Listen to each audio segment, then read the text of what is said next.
Saat perbincangan ini direkam, ini adalah Hari Buruh Internasional, tepat pada 1 Mei atau disebut juga May Day. Perbincangan ini adalah lanjutan dari diskusi setelah adanya solidaritas mahasiswa dan solidaritas buruh menyuarakan hak buruh pada khususnya dan hak masyarakat pada umumnya. Selamat mendengarkan.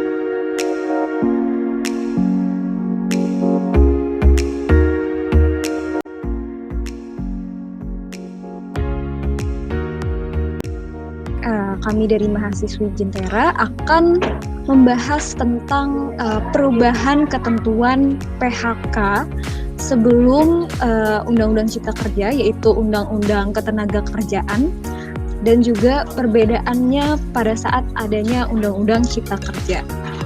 Nah, untuk kali ini sudah hadir bersama kita, yaitu pertama ada Indah. Halo Indah. Halo Salisa, semoga selalu dalam keadaan sehat. Oke, terima kasih. Indah sendiri gimana kabarnya, baik? Alhamdulillah baik. Oke, alhamdulillah. Selanjutnya, selain ada Indah, kita juga ada Dina Nurfitriani. Halo Dina, gimana kabarnya nih Din? Halo Salisa, alhamdulillah baik. Semoga Salisa juga baik ya. Oke, alhamdulillah aku juga baik. Terima kasih Dina dan Indah. Sekarang kita bisa mendengar suara mereka berdua. Nah, sebenarnya tentang PHK. Nah, tapi sebelum kita membahas tentang perubahan dari Undang-Undang Ketenagakerjaan tentang PHK terus diubah dengan Undang-Undang Cipta Kerja, sebelum itu penting bagi kita untuk memahami tentang konsep dari PHK itu sendiri. Jadi sebenarnya PHK itu apa sih? PHK itu kepanjangannya adalah pemutusan hubungan kerja. Nah, biasanya jadi PHK ini dilakukan oleh pengusaha terhadap pekerja atau buruh tetap, dan bisa juga buruh kontrak atau buruh kontrak itu disebutnya PKWT, perjanjian kerja waktu tertentu, sedangkan buruh tetap itu disebutnya dengan perjanjian kerja waktu tidak tertentu. Nah, biasanya PHK ini akan berkaitan erat tentang alasan PHK itu apa sih gitu.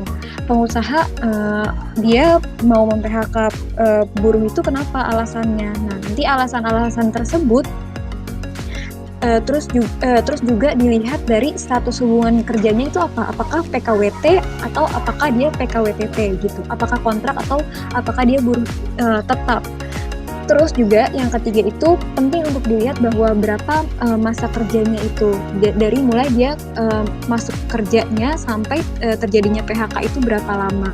Nah, ketiga komponen ini yang sehingga nanti dia akan menyebabkan perbedaan perhitungan hak-hak buruh yang di PHK. Gitu. Biasanya misalnya ada pesangon, nanti pesangonnya itu perhitungannya berapa, si buruh itu akan dapat haknya itu berapa sih jumlahnya, itu akan terkait dengan hal-hal itu. Nah, lalu sebenarnya kita gimana sih alur dari PHK tersebut sebelum dan sesudah Undang-Undang Cipta Kerja? Untuk kali ini mungkin akan disampaikan oleh Indah ya, Dah? Ya. Mengenai mekanisme PHK ini sendiri ditentukan dalam pasal 151 baik di Undang-Undang Ketenagakerjaan maupun Undang-Undang Cipta Kerja.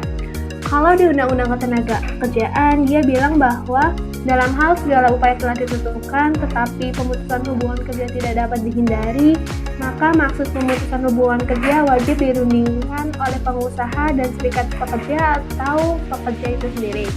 Namun, ada perubahan dalam pasal 151 ayat 3 Undang-Undang Cipta Kerja yang bilang bahwa dalam hal pekerja atau buruh telah diberitahu dan menolak PHK tersebut, penyelesaian pemutusan hubungan kerja wajib dilakukan melalui perundingan.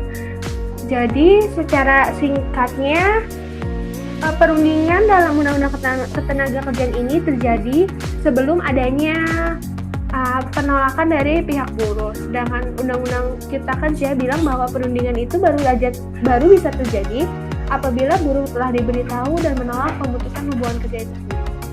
Kalau melihat apa yang tadi Salisa udah jelasin soal hal-hal yang penting untuk diketahui tentang PHK, yang pertama itu kan ada alasan PHK. Alasan PHK ini bermacam-macam. Yang pertama itu mulai dari buruhnya mengundurkan diri, kemudian perusahaannya melakukan efisiensi yang diikuti dengan penutupan perusahaan. Kemudian juga ada perusahaan tutup yang disebabkan karena perusahaan mengalami kerugian. Sebenarnya alasan-alasan PHK yang diperbolehkan oleh peraturan perundang-undangan kita itu diatur sebelumnya di pasal 158 Undang-Undang Ketenagakerjaan. Namun ada penambahan satu alasan dalam Undang-Undang Cipta Kerja, tepatnya dalam pasal 154A, yakni berupa perusahaan dalam keadaan penundaan kewajiban pembayaran hutang. Namun yang perlu kita garis bawahi ini, terdapat salah satu alasan, yakni perusahaan melakukan efisiensi diikuti dengan penutupan perusahaan atau tidak diikuti dengan yang disebabkan oleh perusahaan mengalami kerugian. Nah, tidak ada pengawasan jelas dari para pemegang kebijakan kita mengenai bagaimana sih suatu kondisi perusahaan dapat dikatakan mengalami kerugian atau dapat disebut melakukan efisiensi. Soalnya alasan perusahaan melakukan efisiensi ini seringkali disiasati oleh perusahaan untuk mem-PHK buruhnya baik secara massal ataupun tidak. Ini yang perlu untuk kita hindari. Sejatinya PHK ini harus sedapat mungkin untuk dihindari. Namun dalam kenyataannya seringkali dengan adanya relasi kuasa yang tidak seimbang antara buruh dan pengusaha menyebabkan buruh bisa semena-mena dalam mem-PHK karyawannya. Ancaman PHK ini juga bisa mempengaruhi kualitas kerja buruh, karena baik buruhnya, apabila buruh merasa terancam, pasti ia akan pelanggaran-pelanggaran hukum yang terjadi di tempat kerjanya. Selain alasan PHK, kita juga harus mengetahui betul tentang masa kerja kita di sebuah perusahaan, mulai dari kita masuk bekerja hingga terjadinya PHK ini. Titik ini penting untuk menghitung besaran pesangon yang berhak kita terima. Kemudian melihat juga mengenai status kerja kita. Apabila kita merupakan buruh kontrak, kita tidak berhak mendapat pesangon sebagaimana pasal 156. Namun pengaturannya diganti menjadi uang kompensasi yang besarnya itu 1 bulan gaji kita. Ini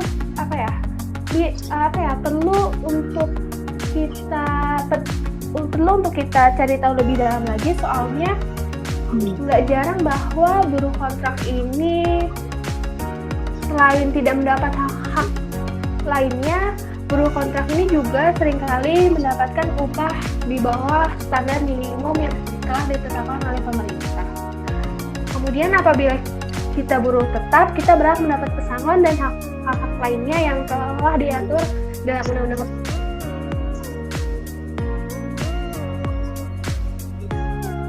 Alasan PHK ini berdampak besar pada penentuan jumlah pesangon. Kenapa demikian? Undang-Undang Ketenagakerjaan itu mengatur bahwa untuk beberapa alasan seperti buruh meninggal dunia, kemudian buruh mengalami cacat akibat kecelakaan di tempat kerja, ataupun buruh yang di PHK tidak sesuai dengan kemauannya ataupun kesalahannya, mendapat pesangon sebesar 2 kali ketentuan dalam pasal 156.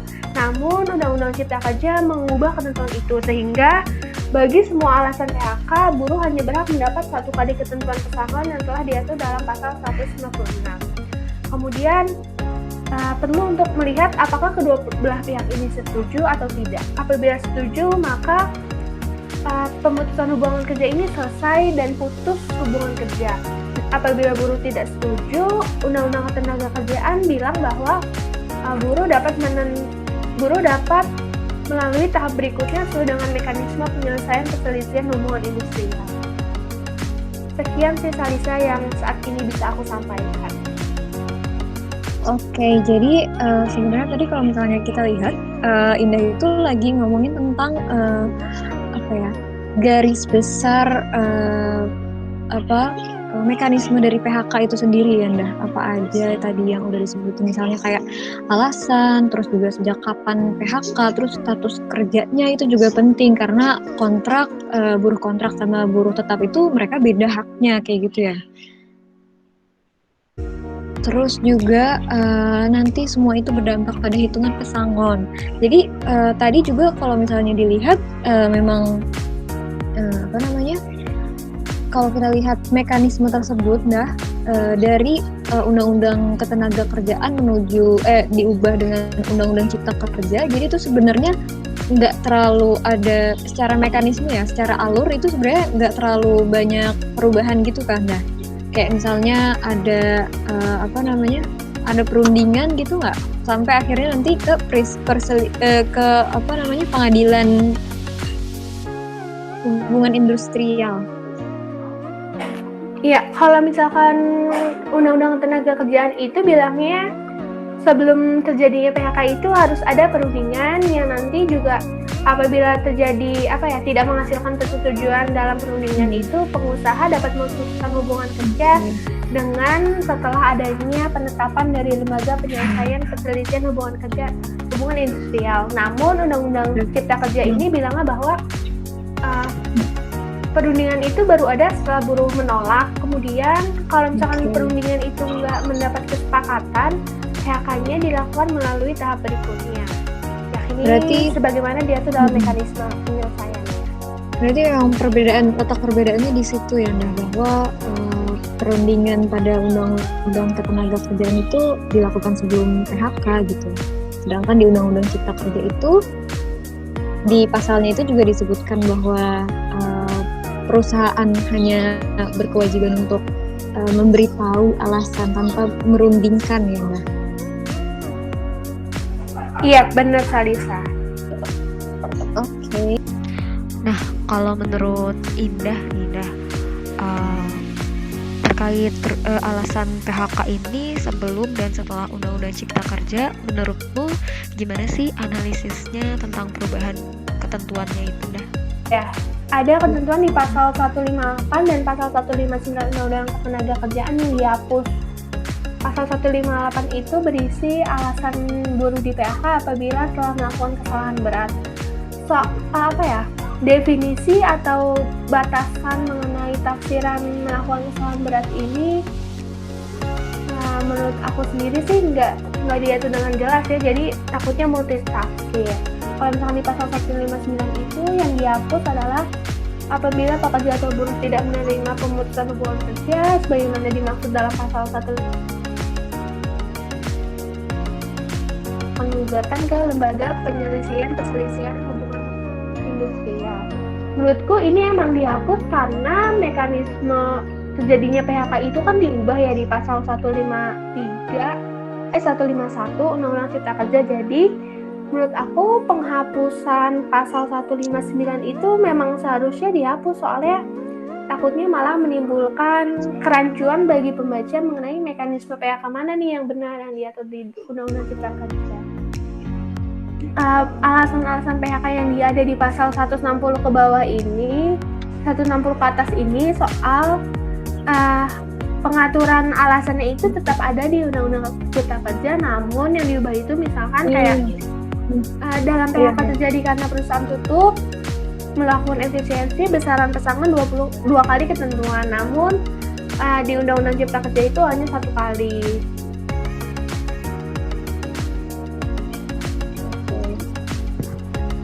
Berarti sebenarnya alasan diperbolehkan itu sama aja gitu ya?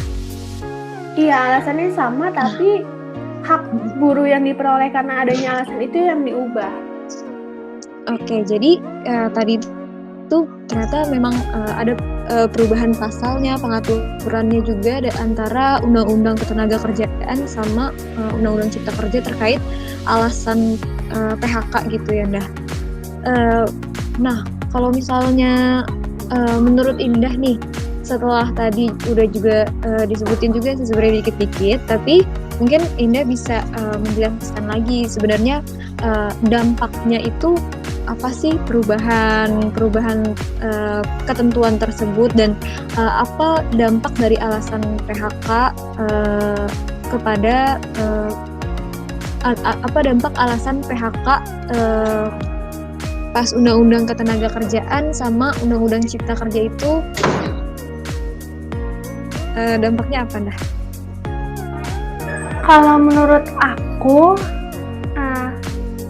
Undang-Undang Cipta Kerja ini memposisikan keberadaan buruh jauh lebih rentan dibandingkan Undang-Undang Ketenagakerjaan. Kemudian pengaturan soal alasan-alasan ini menurut aku mereduksi hak-hak buruh, terutama mengenai hak mendapat pesangon yang besarannya itu 2 kali ketentuan. Bagi perusahaan yang misalnya perusahaan yang tutup, kemudian perusahaan melakukan efisiensi, PHK karena buruhnya meninggal dunia, PHK karena buruhnya mengundurkan diri, selain dapat pesangon kan itu juga mendapat uang pisah. Namun pengaturan ini itu diubah oleh Undang-Undang Cipta Kerja yang mengakibatkan buruh itu udah nggak bisa tuh mendapatkan hak-hak seperti itu tadi. Soalnya menurut aku hak-hak ini ya mengenai 2 kali pesangon ini menurut aku baik sih, soalnya kan PHK itu terjadi tidak atas kemauan buruh dan tidak atas kesalahan yang dilakukan oleh buruh. Makanya buruh berhak dong mendapatkan pesangon sebagai hak spesial bagi buruh itu sendiri. Itu aja sih saya. Setuju sih, memang hadirnya negara dalam hukum perburuhan itu kan untuk melindungi hak-hak pekerja itu sendiri ya, Nah, tadi udah disebutin sama Indah bahwa alasan PHK ini berdampak pada hitungan pesangon atau dalam hal ini tuh adalah hak-hak pekerja yang di PHK. Nah, kita ngomongin tentang pesangon nih, kita ngomongin tentang hak pekerja yang di PHK. Mungkin aku akan beralih ke Dina untuk coba Dina jelasin sebenarnya hak pekerja itu apa aja sih, dan perbedaannya pas sebelum Undang-Undang Cipta Kerja dan setelah Undang-Undang Cipta Kerja itu kayak gimana sih, Din? Baik, Salisa. Saya kan mengenai hak-hak buruh sebelum dan sesudah UU Cipta Kerja. Nah, sebelum UU Cipta Kerja saya merujuk pada Peraturan Undang-Undang Nomor 13 Tahun 2003 tentang Ketenagakerjaan. Sedangkan setelah UU Cipta Kerja, saya merujuk pada UU Cipta Kerja Nomor 11 Tahun 2020 serta Peraturan Pemerintah Nomor 35 Tahun 2001. Sebenarnya secara umum hak korban pemutusan hubungan kerja itu ada 3. Yang pertama itu uang pesangon, uang penghargaan, dan uang penggantian. Selanjutnya perhitungan untuk undang-undang di Undang-Undang Nomor 13 Tahun 2003 itu ada di pasal 156 mengenai uang pesangon, uang penghargaan, dan juga uang penggantian. Di mana untuk uang pesangon itu mulai dari masa kerja kurang dari 1 tahun, itu uang pesangonnya itu sebesar 1 bulan upah. Itu untuk yang terkecil, sampai dengan yang terbesar itu masa kerja 7 tahun atau lebih, tetapi kurang 8 tahun. Dalam artian masa kerja kurang dari 8 tahun itu uang pesangonnya itu 8 bulan upah. Terus selanjutnya di uang penghargaan. Uang penghargaan itu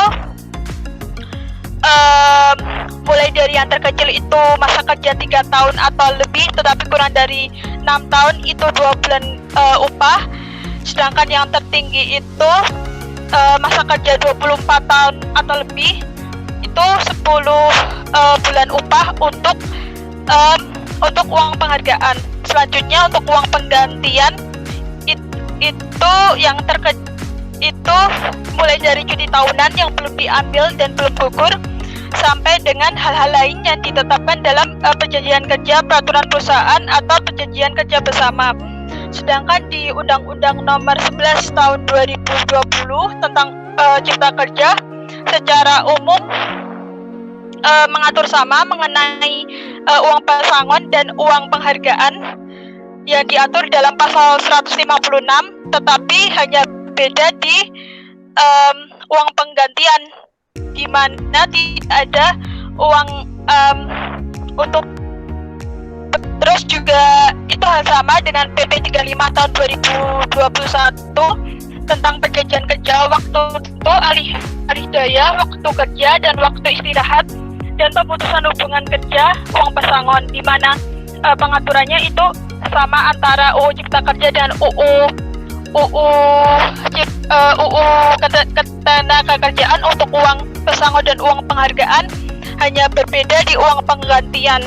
Jadi untuk uang penggantian di setelah yaitu di Undang-Undang Cipta Kerja Nomor 11 Tahun 2020 dan PP Nomor 35 Tahun 2001 itu berbeda dengan pengaturan di Undang-Undang Ketenagakerjaan Nomor 13 Tahun 2003, di mana setelah UU Cipta Kerja tidak ada pengaturan mengenai hentian perumahan serta pengobatan dan perawatan sebesar 15% dari uang pesangon atau uang penghargaan masa kerja yang besar.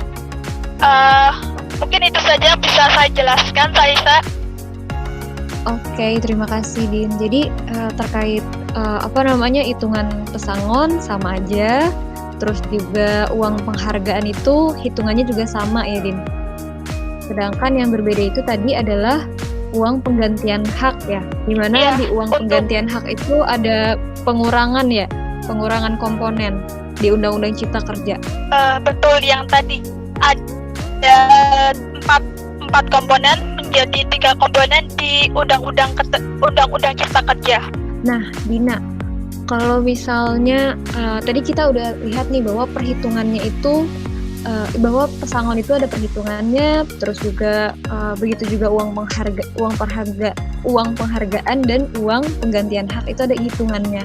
Nah, hitungan ini kan di pasal 156 ini Undang-Undang Cipta Kerja itu kan dia masih hitungan standar, ibaratnya itu hitungan biasanya gitu ya. Misalnya pesangon pada pasal 156 ayat 2 Undang-Undang Cipta Kerja itu berarti adalah hitungan pesangon biasanya. Nah, tapi seperti yang tadi juga di-mention oleh Indah, untuk terkait alasan PHK-nya itu dia juga akan mengakibatkan perhitungan pesangonnya ya, Din. Betul, Salisa, baik itu di Undang-Undang Ketenagakerjaan maupun di UU Kerja itu pesangon, penghargaan dan juga masa penghargaan dan juga penggantian, uang penggantian itu berbeda-beda terkait dengan alasan PHK tersebut. Nah, tadi juga udah disebutin sama Indah ya, Indah, terus juga sama Dina. Misalnya nih aku dapat salah satu contohnya nih. Misalnya perusahaan itu melakukan peleburan perusahaan. Nah, pengusahanya nggak mau melanjutkan hubungan kerja dengan buruh tersebut. Nah, kalau di Undang-Undang Ketenagakerjaan itu berarti hitungannya adalah 2 kali pesangon yang biasa tadi. Terus juga tapi kalau misalnya Undang-Undang Cipta Kerja itu dia diubah menjadi 1 kali pesangon kayak gitu ya. Jadi memang ada penurunan terkait hal tersebut. Betul, Salisa. Nah, tadi kan setelah kita ngomongin tentang barusan Dina ngomongin tentang ketentuan pesangon ya Din, yang itu berbeda-beda tiap buruh yang memiliki masa kerja berbeda. Terus juga tadi Indah juga sudah menyebutkan tentang alasan PHK sehingga kedua komponen tersebut mengakibatkan perbedaan perhitungan hak buruh yang di PHK. Nah, kira-kira Dina bisa tolong jelasin nggak Din, gimana sih perhitungan hak buruh itu sebelum dan sesudah Undang-Undang Cipta Kerja.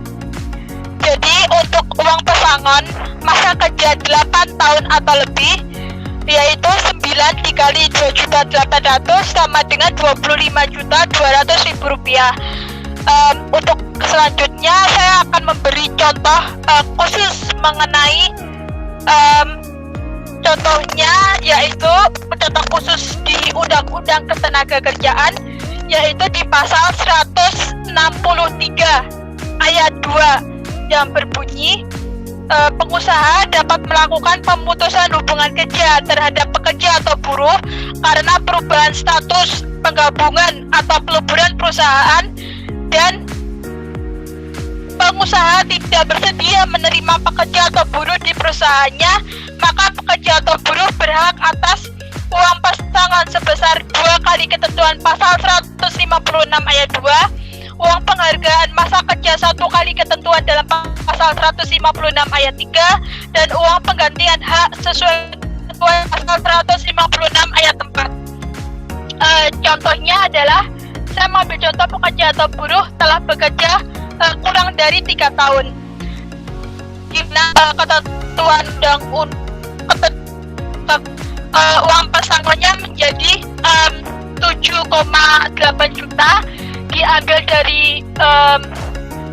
dari uang gaji pokok 2 juta rupiah dan tunjangan tetap 600.000 dikali 3 bulan upah, di mana itu termasuk ketentuan uang pesangon untuk masa kerja kurang dari 3 tahun. Jadi uang pesangonnya menjadi 7,8 juta dikali 2 sama dengan 15.600.000 rupiah.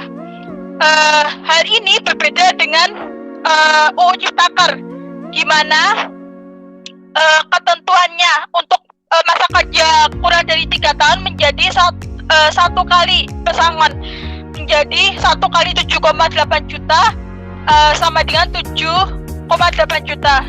Bisa terlihat perbedaannya, yang tadinya dari 15.600.000 rupiah menjadi 7,8 juta rupiah. Untuk uang penghargaannya itu sama antara UU Cipta Kerja dengan UU Ketenagakerjaan, yaitu 1 kali 2 bulan upah atau 1 kali 2,6 juta rupiah sama dengan 5,2 juta rupiah. Sedangkan untuk uang penggantian itu sesuai dengan Undang-Undang Ketenagakerjaan, yaitu 4 komponen, dan Undang-Undang Cipta Kerja 3 komponen.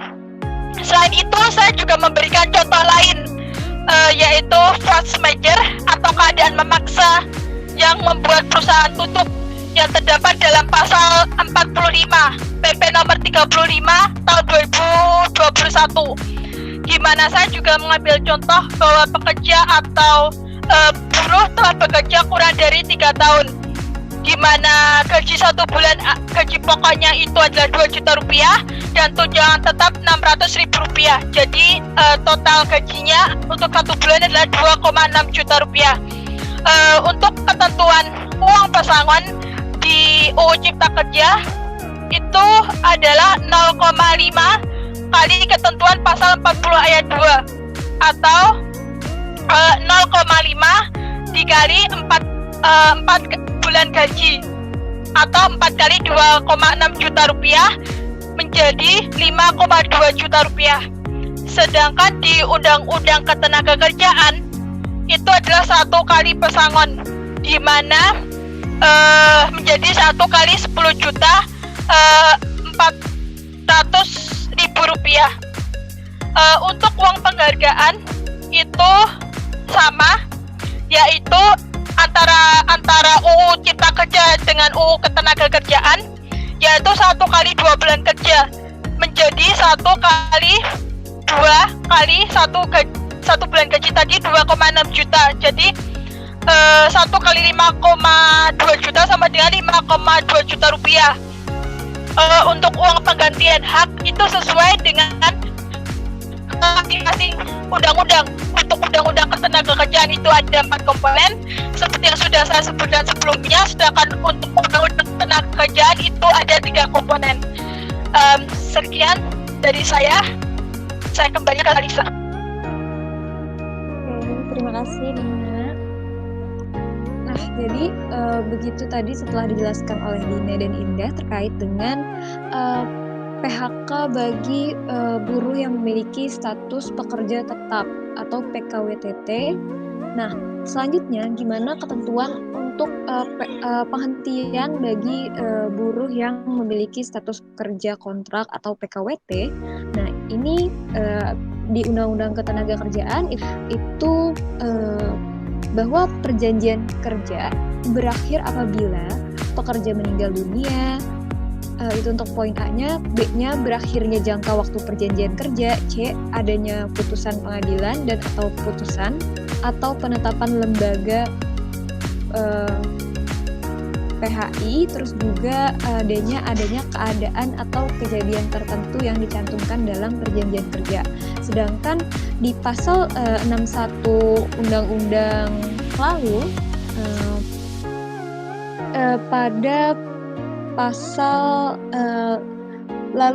pada pasal 62 Undang-Undang Ketenagakerjaan itu menyebutkan bahwa jika ada salah satu pihak yang dia mengakhiri hubungan kerja padahal sesuai kontrak itu seharusnya belum selesai waktu pekerjaannya, maka pada pasal 62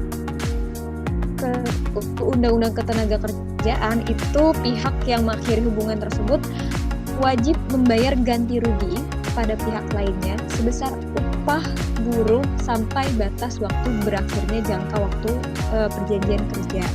Jadi misalnya ada kontraknya itu 1 tahun, terus ada salah satu pihak yang minta berhenti pada bulan ke-6 berarti atau pada bulan ke-5 berarti si pihak yang prestasi tersebut dia harus membayar ganti rugi sisanya, berarti 12 kurang 5 berarti 7 bulan sisanya.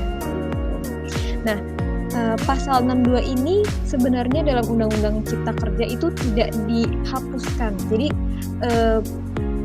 sebenarnya cara perundang-undangan dia itu masih berlaku karena Undang-Undang Cipta Kerja tidak menghapuskannya.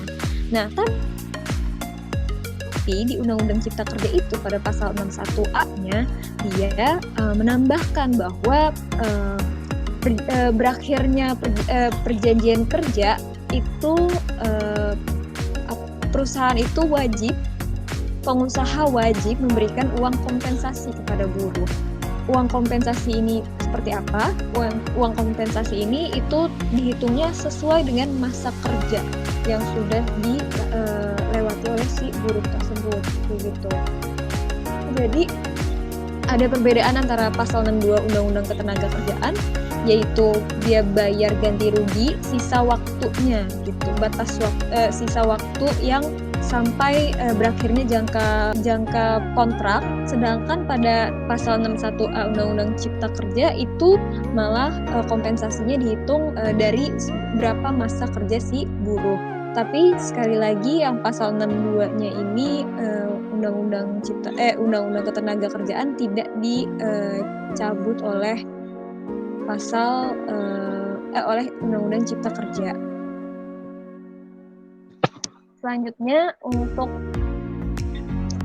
perhitungan kompensasi sendiri itu ada di PP 35 2021. Yaitu dia menjelaskan bahwa misalnya PKWT selama 12 bulan secara terus-menerus berarti uang kompensasinya itu sebesar 1 bulan upah gitu. Nah, sedangkan kalau misalnya PKWT-nya itu masa kerjanya 1 bulan atau lebih tapi kurang dari 12 bulan itu kompensasinya dihitung dengan masa kerja dibagi 12 dikali 1 bulan upah. Misalnya kalau misalnya dia masa kerjanya si buruh ini adalah 6 bulan, berarti 6 dibagi 12 itu kan setengah kali 1 bulan upah. Berarti dia cuma akan dapat kalau misalnya kalau misalnya buruh itu melakukan masa kerja 6 bulan, dia cuma dapat setengah dari 1 bulan upahnya dia. Gitu. Jadi di sini sebenarnya ada perhitungan yang menurut saya nggak adil ya, karena masa kerja itu kan berarti tergantung dari masa kerjanya dia, dari masa kerja buruhnya itu. Padahal seharusnya dalam hal prestasi, dalam hal pemutusan hubungan kerja, seharusnya dalam hal kontrak harusnya melihat pada bagaimana si pihak yang melakukan pemutusan hubungan kerja ini dia mengganti rugi jangka waktu sampai si kontrak itu berakhir. Nah, kalau pasal 62 Undang-Undang Ketenagakerjaan itu dia diatur kembali dalam PP 35 2021, yaitu pada pasal 17, bahwa dalam hal salah satu pihak mengakhiri hubungan kerja sebelum berakhirnya jangka waktu yang ditetapkan dalam PKWT, itu pengusaha wajib memberikan uang kompensasi. Jadi di sini ada dua hal yang secara perundang-undangan ada dua norma yang berlaku, yaitu pasal 62 Undang-Undang Ketenagakerjaan tadi sama pasal 17 PP 35 2021 ini. Seperti itu. Tapi memang tentunya kalau dilihat ya tentunya ini akan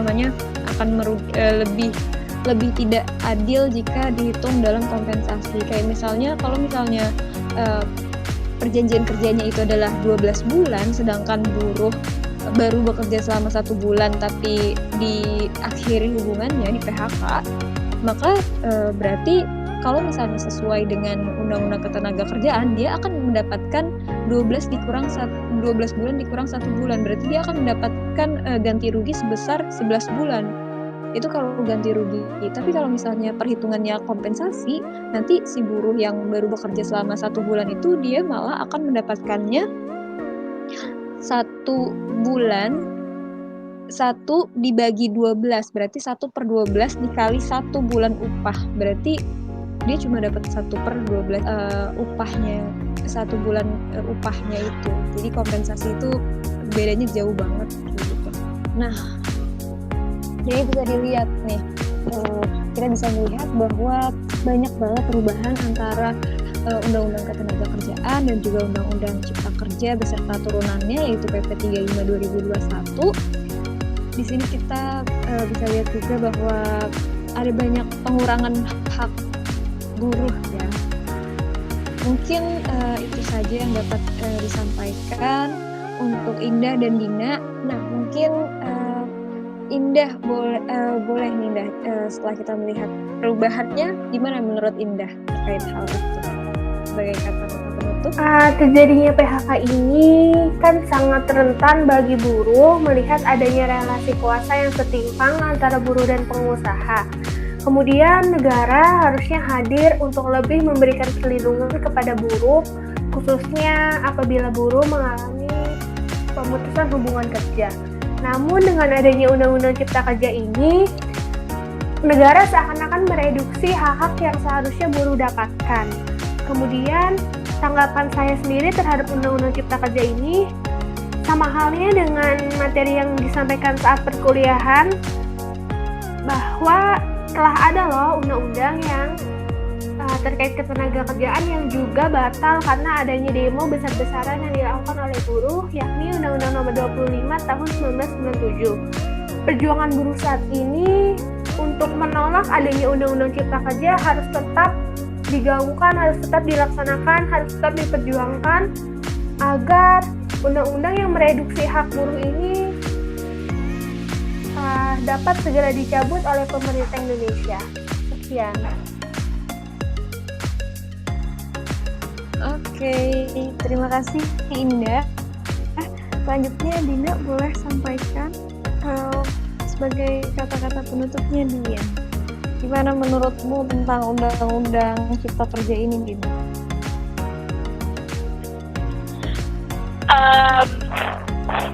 Sama seperti yang sudah disebutkan oleh Indah sebelumnya, bahwasanya pemerintah telah gagal dalam melindungi buruh yang rentan terkena pemutusan hubungan kerja dengan adanya Undang-Undang Cipta Kerja ini, di mana tadi sudah dijelaskan oleh kita semua bahwasanya ada hak-hak buruh yang dihilangkan di Undang-Undang Cipta Kerja ini. Bahkan dalam hal kompensasi pun, misalnya uang pesangon, uang penghargaan dan lain sebagainya itu dikurangi. Yang tadinya misalnya 1 kali gaji menjadi setengah gaji dan lain sebagainya, dan ada beberapa komponen yang hilang. Jadi menyambung dari pernyataan Indah tadi bahwasanya perjuangan buruh masih panjang untuk menuntut keadilan, karena Undang-Undang Cipta Kerja ini masih berlaku. Jadi semoga ke depannya tuntutan buruh diselesaikan, dan semoga nanti ada produk-produk hukum yang keluar untuk menggantikan Undang-Undang Cipta Kerja ini, setidaknya lebih baik dari Undang-Undang Cipta Kerja ini dan lebih mengakomodir pihak buruh dan pihak rentan lainnya. Terima kasih. Baik, terima kasih Dina. Saya setuju banget dengan teman-teman tadi yang mengatakan bahwa dalam hubungan ketenaga kerjaan antara buruh dan juga perusahaan itu tentunya memang buruh itu berada di bawah posisinya dari pengusaha. Nah, negara itu harusnya hadir untuk melindungi ketimpangan relasi tersebut, melindungi buruh dalam ketimpangan relasi tersebut, tapi nyatanya Undang-Undang Cipta Kerja ini justru malah menggambarkan bahwa negara itu berpihak pada pengusaha dan investor. Baik, terima kasih teman-teman udah hadir dalam podcast kali ini yang membahas tentang PHK dan Undang-Undang Cipta Kerja. Kami mohon maaf jika ada kesalahan. Terima kasih.